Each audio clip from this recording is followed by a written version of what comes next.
Hello अजीज़ दोस्तों, PCC knowledge hub आप सबका खैर मकदम करता है।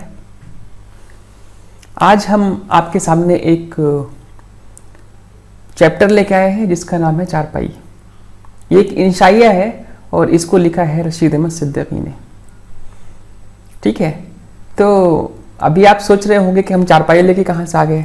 हमने तो बात किया था कि जो हमारा नेक्स्ट लेक्चर होगा उसमें सवेरे जो कल आँख मेरी खुली उसके बारे में बताएंगे। वो भी एक इंशाइया था और उसके जो मुसन्निफ थे उनका नाम था पतरस बुखारी। लेकिन क्या वजह है कि हम वो चैप्टर लेके नहीं आए बल्कि चारपाई लेके आए, इसके बारे में हम ज़रूर बात करेंगे बस थोड़ी देर के बाद। पहले हम आते हैं उस पॉइंट पे जो हमने जब रुबाई का जो हमारा चैप्टर था उस पर हमने एक सवाल पूछा था कि मुरब्बा और रुबाई में क्या क्या फ़र्क है, वो कौन सी चीज़ें हैं जो मुरब्बा और रुबाई को अलग करती हैं। तो इसके बारे में जो बातें हुई थी और हमने कहा था कि आप जो है इसको पढ़िए और समझिए कि दोनों में डिफरेंस क्या है, दोनों में फ़र्क क्या है। तो आइए पहले थोड़ी सी इस पर बात कर लेते हैं कि जो रुबाई होती है उसमें 4 ही मिसरे होते हैं। वो एक छोटे सी बहुत सी मुख्तसर शायरी होती है और इसमें सिर्फ 4 मिसरे होते हैं। 4 के बाद फिर दूसरे 4 नहीं आते बल्कि एक ही जो 4 मिसरे हैं उसमें ही सारी की सारी शायरी कंप्लीट होती है और जो मौजू होता है वो उन मतलब कि 4 मिसरे में मुकम्मल हो जाता है। ठीक है, लेकिन इसके बरक्स अगर हम मुरब्बा की बात करेंगे तो मुरब्बा कई बंदों में लिखी जाती है। मीन्स वो मुख्तसर भी हो सकती है और तवील भी हो सकती है, लेकिन उसकी ख़ास बात क्या है कि वो एक बंद नहीं होती, सिर्फ 4 मिसरे नहीं होते बल्कि 4 मिसरों के कई सेट से होते हैं। ठीक है, उसमें बंद पे बंद होती है, 1 बंद 2 बंद 3 बंद 4 बंद ऐसे होती है। इसकी खास बात क्या है कि पहला जो बंद होता है उसके 4 मिसरे हम काफिया होते हैं। ठीक है, उसके बाद के जो बंद होते हैं उसके 3 मिसरे तो मतलब कि अलग काफिया रखते हैं, लेकिन जो चौथा मिसरा होता है वो पहले बंद का हम काफिया होता है। ठीक है, यानी कि उनके जो बाद के जो मिसरे होते हैं, जो बाद के जो बंद होते हैं, इब्तिदाई बंद के बाद वाले जो भी बंद होते हैं उनके तीनों मिसरे एक जैसे होते हैं, लेकिन चौथा जो मिसरा होता है वो पहले बंद का हम काफिया होता है। ठीक है, तो ये थोड़ा सा डिफरेंस है जो हमने कहा बता दिया जाए। ठीक है, वैसे भी आप इनकी जब दोनों की ही अलग अलग मतलब की जगहों पे उसकी जो तारीफ है देखेंगे और उसकी हैयत देखेंगे तो आपको क्लियर हो जाएगा। वैसे भी हमने जो लास्ट हमारी क्लास थी उसमें हमने मुरब्बा के बारे में बता भी दिया था कि मुरब्बा होता है, बस आपको एक बार गौर करना था कि दोनों में क्या फ़र्क है। तो ये फ़र्क वाज़ेह हो गया। ठीक है, अब हम बात करते हैं आज के जो चैप्टर है कि चारपाई। ये चारपाई एक इंशाइया है और इसको रशीद अहमद सिद्दीकी साहब लेके आए हैं और मतलब इसके जो मुसन्निफ है वो रशीद अहमद सिद्दीकी साहब है। और आज हम बस इसका तारुफी जो बयान है उस पर बात करेंगे, ज़्यादा कुछ नहीं करेंगे क्योंकि टाइम के हिसाब से ज़्यादा लंबा नहीं होना चाहिए, तो इसका भी हम ख्याल रखेंगे। हम बात कर रहे थे कि जो हमारा लास्ट लेक्चर था उसमें हमने बोला था कि हम सवेरे जो कल आँख मेरी खुली पे बात करेंगे, लेकिन उसको ना ले आने की वजह क्या थी कि हाँ देखिए 30% यानी कि 30% जो है सब्जेक्ट में जो आपका सिलेबस है, जो आपका निसाब है उसमें 30% की कमी की गई है। ये किस वजह से? जो कोविड की महामारी चल रही है इसकी वजह से।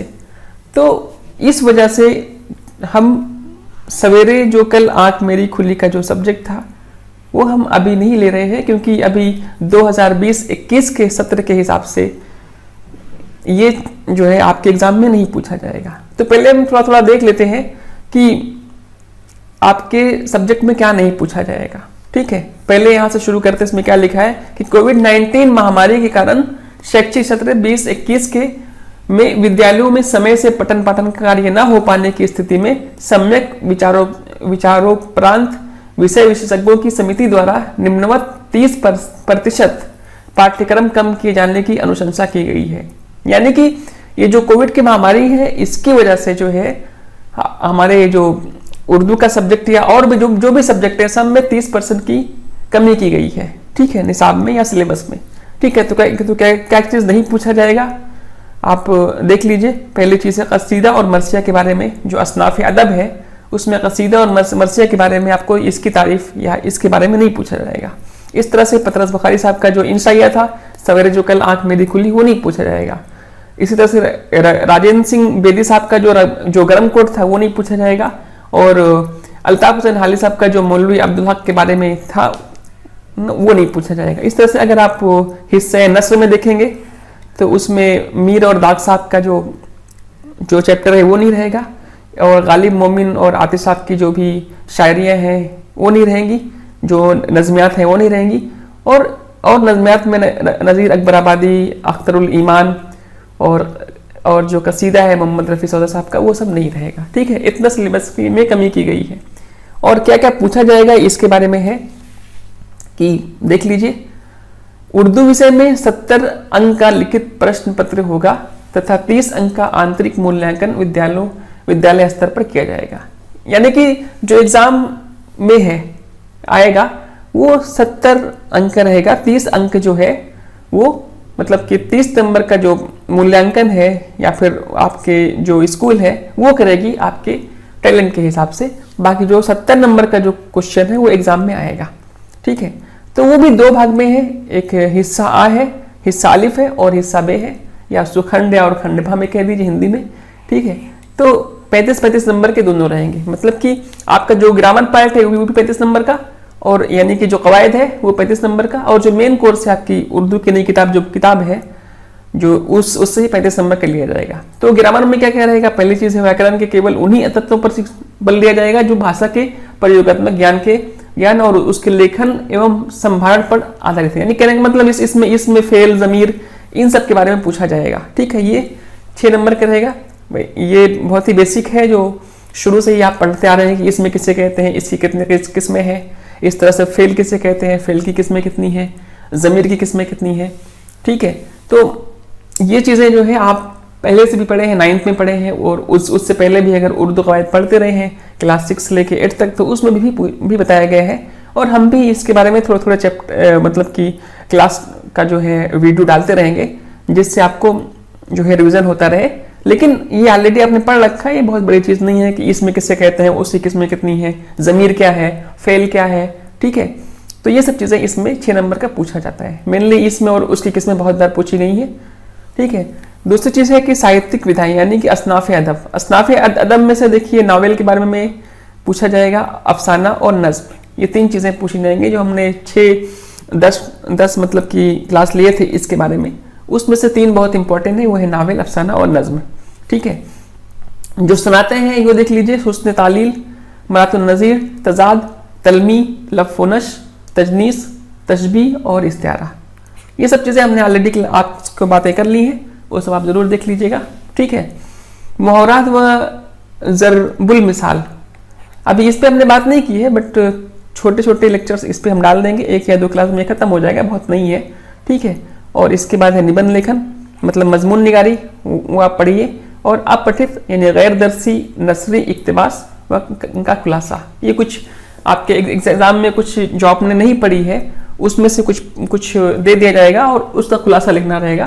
तो ये बहुत आसान है, अगर आपको उर्दू का नॉलेज तो है ही है, तभी आपने उर्दू सब्जेक्ट लिया है, तो कुछ ऐसे पहले अगर आप दे देंगे और बोलेंगे इसका खुलासा लिखो उसको पढ़ के, और आप आसानी से लिख लेंगे।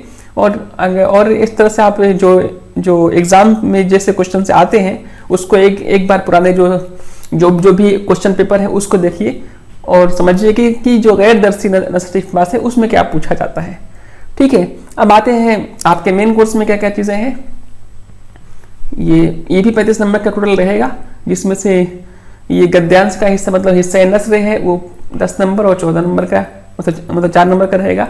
ठीक है, इसमें क्या क्या चीज़ें हैं देखिए, उमराव जान अता है जो मिर्ज़ा हादी रसूल साहब का है, 4 पाई है रशीद अहमद सिद्दीकी साहब की, पूरे चांद की रात कृष्णचंद्र की, हिंदुस्तानी तहजीब के अनासिर प्रोफेसर एहतशाम हुसैन की, और गद्य में मीर अमन, गालिब, प्रेमचंद, रतना सरसार, अबुल कलाम आज़ाद, इन सब की जो नसरें हैं मतलब कि नसरी असनाफ है उस अदब है वो चीज़ें रहेंगी। और फिर उसके सवाने हयात जो भी किताब में दी गई हैं उसके बारे में रहेगा। और इसके लिए जो किताब है उर्दू की नई किताब, चलेगी। ठीक है, इस तरह से अगर आप हिस्से नज़्म में आएंगे तो जो गज़लियात है वो हाली साहब की, इकबाल साहब की, असद मोहानी साहब की, असगर गोंडवी साहब की, फ़ानी बदायूनी, जिगर मुरादाबादी, फिर गोरखपुरी, फैज़ अहमद फैज़, इन सब की जो गज़लियात है वो रहेंगी। और नज़मियात में आएंगे तो हाली साहब की, दुर्गा सहाय, सुरूर साहब की, इकबाल साहब की, जोश मलियाबादी, चक बस्ते और अली सरदार जाफरी साहब की। ठीक है, ये 4 नंबर का रहेगा। और फिर मरसिया मीर अनीस साहब की, ये 3 नंबर की रहेगी। ठीक है, नेक्स्ट जो है उर्दू शुरा की जो सवाने हयात है वो रहेंगी। ठीक है, फिर उर्दू ज़बान व अदब का इर्तिका, ये उर्दू ज़बान किस तरह से मतलब उर्दू ज़बान का जो इर्तिका है वो किस तरह से हुई, इसके बारे में 3 नंबर का रहेगा सवाल। ठीक है, तो ये आप देख लीजिएगा। और ये कैसे आप इसकी वेबसाइट पे भी जाके देख सकते हैं, और वो किस तरह से वेबसाइट में आप पहुंचेंगे इसके बारे में थोड़ा सा देख लीजिए, आगे हम आपको बता देते हैं। ठीक है,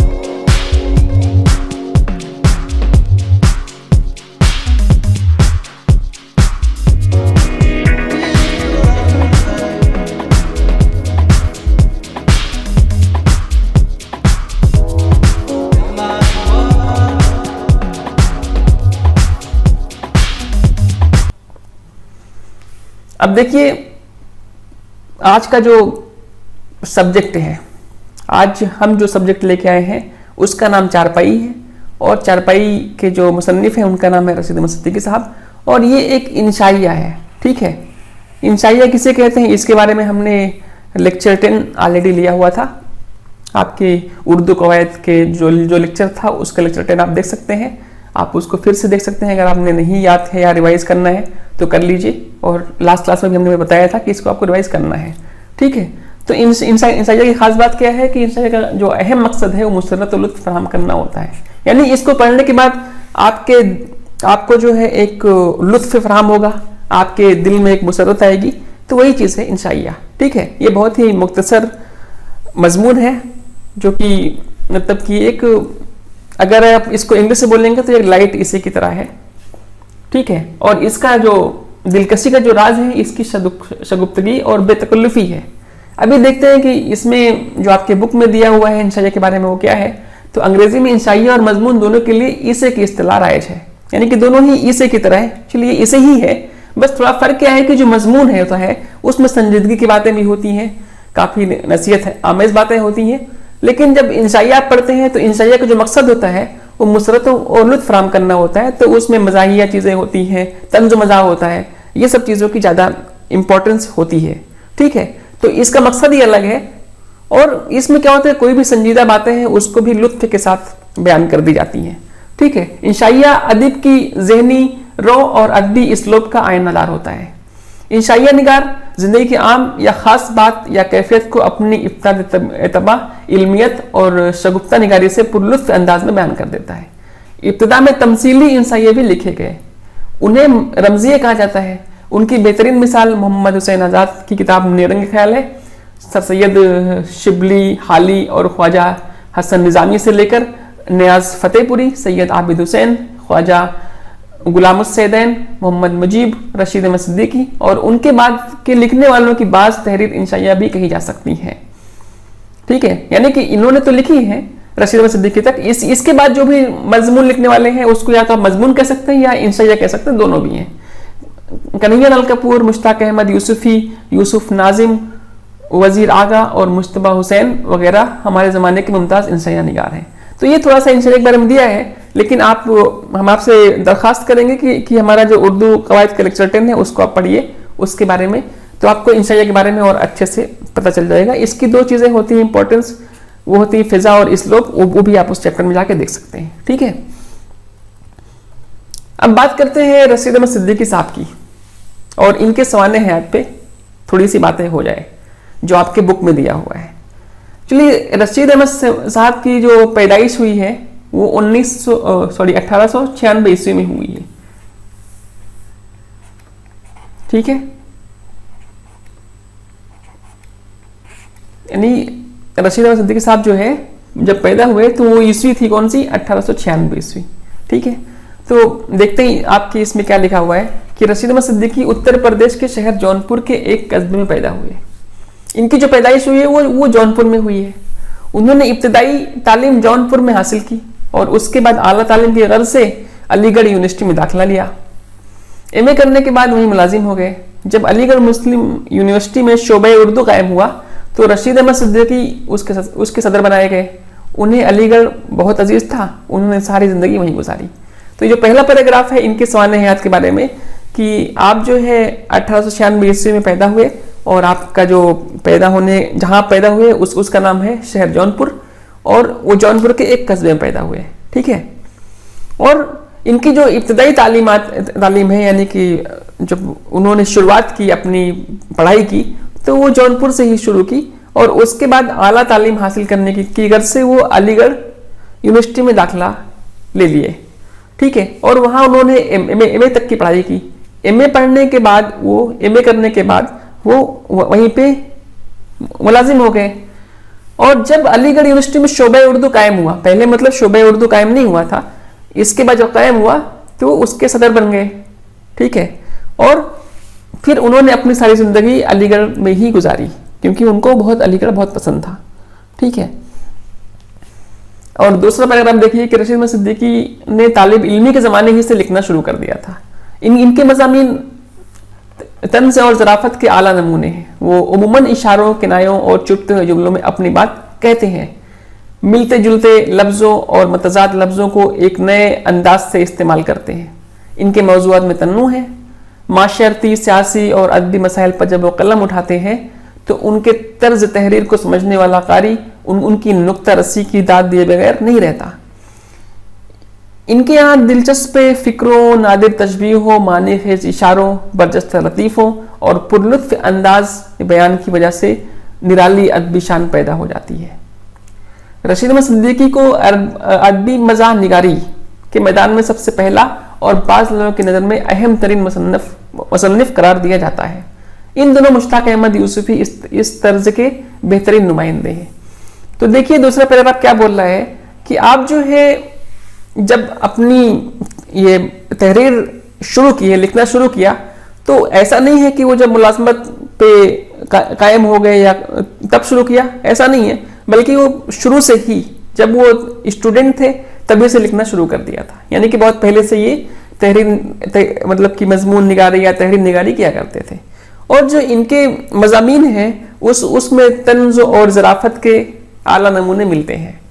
मतलब उसके अंदर तंज़ रहेगी, उसके अंदर इशारे होंगे, किनाये होंगे और बातें बहुत ज़बरदस्त और मतलब कि नए अंदाज से पेश की मतलब की जाती रही हैं। ठीक है, यानी कि अगर इनकी आप वो देखेंगे, तहरीर देखेंगे, तो उसमें तंज़ मज़ाह और ये सब चीज़ें बहुत मिलती हैं। ठीक है, इसके अलावा जो इशारों से बातें करनी होती हैं, जो किनाये देने होते हैं, वो सब चीज़ें बहुत रहती हैं। ठीक है, और इनके जो लफ्ज़ हैं बहुत मिलते जुलते रहते हैं और आपस में तजाद भी रहता है। जैसे हमने तजाद के बारे में बताया था कि तजाद क्या होता है, आपको याद हो तो। तजाद में क्या होता है कि एक दूसरे का उल्टा कोई ऐसी सेंटेंस या ऐसी कुछ शेर होते हैं। अगर शायरी की दुनिया में देखेंगे तो, अगर आप नस्र की दुनिया में देखेंगे तो कुछ एक जो पूरा एक जुमला होता है, ठीक है, उसमें क्या रहेगा, तजाद रहेगा। यानी कि दो ऐसे लफ्ज़ों का इस्तेमाल होगा जो एक दूसरे के जिद होंगे, एक दूसरे के उल्टे होंगे। ठीक है, तो इस तरह की चीज़ें बहुत ज़्यादा इस्तेमाल करते रहे रशीद सिद्दीकी साहब और इनके मौज़ूआत में तन्नू है। और ये जो है हर तरह की मौजू पे, हर तरह के उन्वान पे अपने कलम उठाते रहे हैं। जैसे कि माशरती हो या सियासी हो या अदबी मसाइल हो, वो सब पे बहुत ही ज़बरदस्त मतलब कि नुक्ता रस्सी की मतलब कि जो तहरीरें बहुत अच्छी रहती थी कि जो पढ़ने वाले लोग हैं जब उसको पढ़ते हैं तो दाद दिए बगैर नहीं रहते। ठीक है, तो ये सब चीज़ें यहाँ पे लिखी हुई हैं और आप इसको देख लीजिए और इसको पढ़ लीजिए। फिर इसके बाद जो पैराग्राफ है उसमें देखिए कि रशीद अहमद सिद्दीकी को अदबी खिदमात के एतराफ में हुकूमत हिंद ने 1963 ईस्वी में पद्मश्री का एजाज अता किया। यानी जो पद्मश्री का जो अवार्ड है उनको मिला है 1963 ईस्वी में। क्यों? क्योंकि इन्होंने जो उर्दू के लिए बहुत ज़्यादा खिदमात की, जो इनकी अदबी खिदमात हैं, इसकी वजह से। और इनको साहित्य अकादमी के अवार्ड से भी सरफराज किया गया। ठीक है, पहला जो अवार्ड उनको मिला वो पद्मश्री का है, वो 1963 ईस्वी में है, और साहित्य अकादमी अवार्ड से भी इनको नवाजा गया। इनका इंतकाल अलीगढ़ में हुआ, यानी कि इन्होंने अपनी पूरी जिंदगी जो है जौनपुर से निकलने के बाद अलीगढ़ में ही गुजारी, और यहीं पे इनका इंतकाल हो गया। जो इंतकाल का ईयर है वो है 1977, 1970 ईस्वी। ठीक है, तो इस तरह से 1896 ईस्वी में आप पैदा हुए और 1970 में आप दुनिया से चले गए। ठीक है, अब इनके कुछ जो मज़ामीन है उस पर अगर हम बात करेंगे, जो मेन मज़ामीन है। ठीक है, तो पहली चीज़ जो उनका है मज़ाहिया मज़ामीन का जो मजमूआ है उसका नाम है मज़ामीन रशीद। इस तरह से रेडियाई तकरीरों का जो मजमूआ है उसका जो उस मजमूए का नाम है खंदा। इस तरह से कुछ खाके भी आपने लिखे हैं, खाकों के जो मजमूए हैं उसका नाम है गुंज हाय गिरामाया और हम नफसान रफ्ता। और इस तरह से कुछ तनकीदी जो बातें लिखी हैं उसका है तंजियात व मज़हकात और जदीद गज़ल। खुद नोश्ती भी इन्होंने की है, उसका नाम है आशिफ्ता बयानी मेरी। तो ये जो अहम तसनीफ है रशीद अहमद सिद्दीकी साहब की, ये सब है। तो आप ये सब नोट कर लीजिए और इसको कुछ अपने लफ्ज़ों में आप जो है छोटे छोटे पॉइंट्स बना के लिख डालिए, तो आपको ये जो सवाने हयात है ये अच्छे से लिख जाएगी। ठीक है,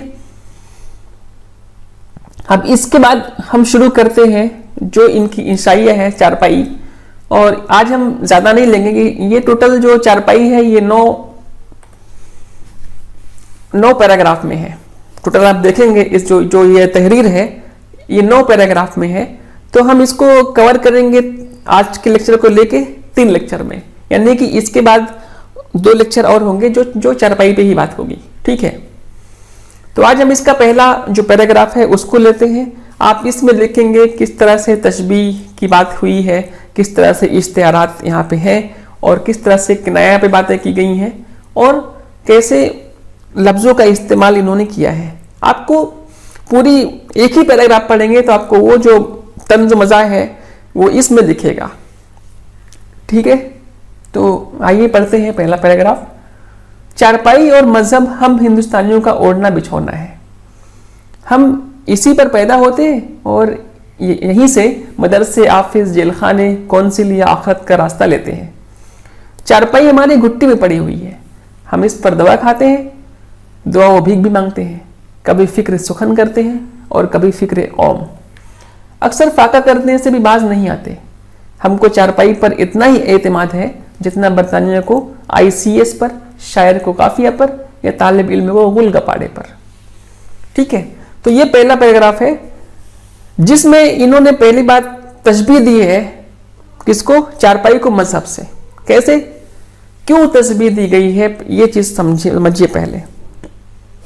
ठीक है, वैसे तो ये पूरा जो पैराग्राफ है बहुत ही उम्दा है, इसमें बहुत ही उम्दा लफ्जों का इस्तेमाल हुआ है, लेकिन जो पहला ही जो आपका ये सेंटेंस है इसमें देखिए कि चारपाई और मजहब हम हिंदुस्तानियों का ओढ़ना बिछौना है। यानी कि जिस तरह से मजहब क्या होता है, जब इंसान पैदा होता है जिस मजहब में पैदा होता है वो उम्मन उसी मजहब का होकर रहता है।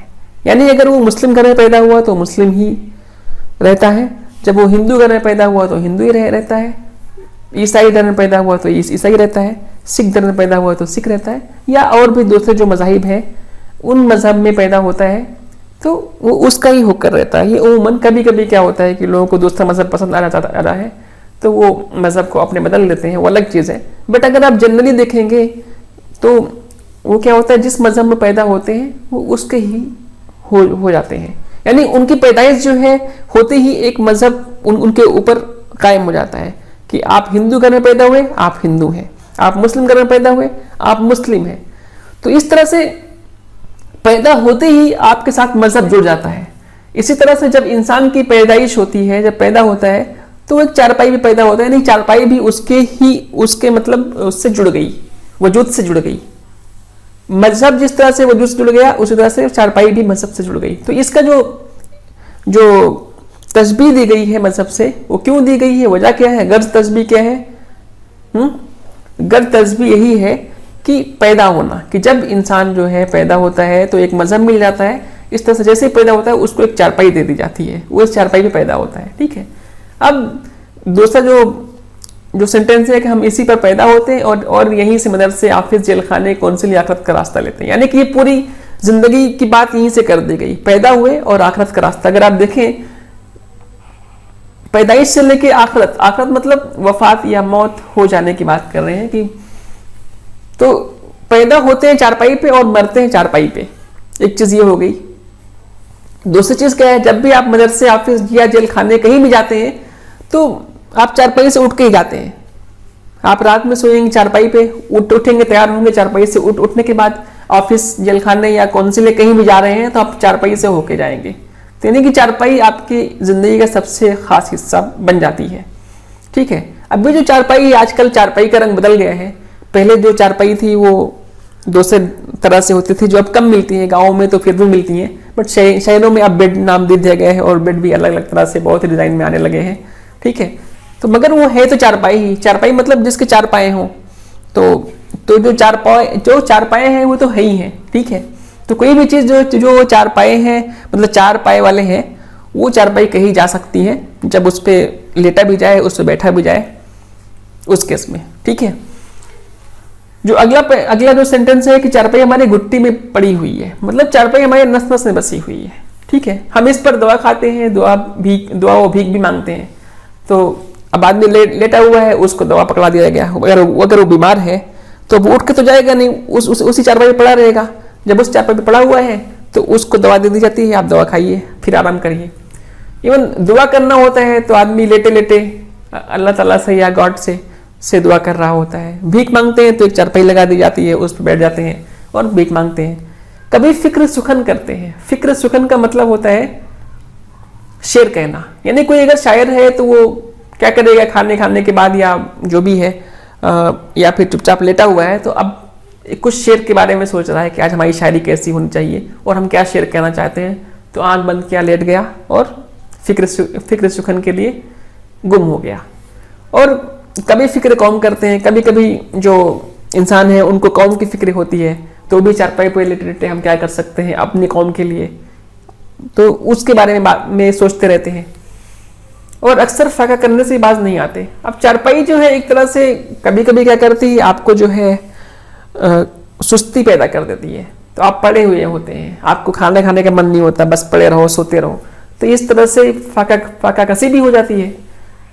अब यहाँ पे देखिए एतमाद की बात की जा रही है कि हमको चारपाई पर उतना ही एतमाद है जितना बरतानिया को ICS पर। ICS क्या है? ICS का फुल फॉर्म है इंडियन सिविल सर्विस। ये अंग्रेजों के ज़माने में यूज़ होता था। आज इसका जो नाम है वो है IAS, इंडियन एडमिनिस्ट्रेटिव सर्विसेज। पहले वो ICS था। ठीक है। और तो हमको चारपाई पर उतना ही एतमाद है जितना बरतानिया को ICS पर, शायर को काफिया पर या तालिब इल्म को गुलगपाड़े पर। यानी कि जब शायर है, जब वो काफिया का इस्तेमाल अपनी शायरी में करता है तो उसको अपनी शायरी में दम लगने लगता है, भरोसा बढ़ जाता है कि हमारे जो शेर हैं इसके अंदर जो अशार हैं बहुत अच्छे हैं। या तालिब इल्म को कुछ ऐसे गुलगपाड़े करने पे मजा आता है कि अपना सारा जो टैलेंट है वो गुलगपाड़े पे दिखाना शुरू कर देते हैं, उनको खूब मजा आता है। तो ये सब चीजें उतना ही भरोसा है चारपाई पर जितना इन सब चीजों पे है। तो एक इस तरह से भी ये भी तशबीह दे दी गई। यहाँ पर भी तशबीहात का यूज हुआ है, कुछ इशारे यूज होते हैं कई, जैसे फिक्र सुखन करते हैं, कभी फिक्र कौम करते हैं। तो ये सब क्या है? इशारे हैं। ठीक है। और यहाँ पे तशबीहात, यानी तशबीहात और इशारात का यहाँ पे इस पैराग्राफ में यूज हुआ है। ठीक है। इस पैराग्राफ में तशबीहात और इशारे का इस्तेमाल खूब हुआ है। ठीक है। और आप लफ्ज भी देखेंगे तो बहुत ही जबरदस्त लफ्ज हैं, जो अल्फाज यहाँ पे यूज हुए हैं, मजेदार है। तो ये पहला पैराग्राफ है, इसको आप खुद से पढ़िए और इसमें समझिए। अगर ये पैराग्राफ आपके एग्जाम में आता है तो क्या क्या क्वेश्चन बन सकते हैं, क्या क्या सवाल हो सकते हैं, आप ये सोचिए और अपने से बनाइए। ठीक है। अब जैसे पूछ लिया जाए कि चारपाई और को जो है मजहब से क्यों तस्बीह दी गई या मजहब की तरह क्यों पूछा गया, मतलब कि बताया गया, क्या वजह है? तो इसका जवाब इसी में है। ठीक है, फिर कैसे दुआ मांगते हैं चारपाई में, ठीक है, कैसे इस बात को मतलब वाजे करिए, तो आप वाजे कर सकते हैं। या फिक्र सुखन कैसे करते हैं चारपाई पे, इसको वाजे करिए, तो आप बता सकते हैं कि मतलब कि जब शायर जो है चारपाई पे लेट जाता है आंख बंद करके और सोचता रहता है, तो कुछ उसके दिमाग में कुछ शेर घूमने लगते हैं, मतलब कि शायरी के जो कुछ अशार निकलने लगते हैं वो उसको नोट करते जाता है। ठीक है, तो इस तरह से कुछ चीज़ें हैं जो इससे निकलती हैं, इससे कुछ सवाल बनते हैं, उसका जवाब आप दे सकते हैं। ठीक है, तो आज का ये जो चैप्टर है यहीं पे ख़त्म होता है, और जो अगला जो क्लास है इसका जो अगला जो 4 पैराग्राफ है उस पर बात करेंगे।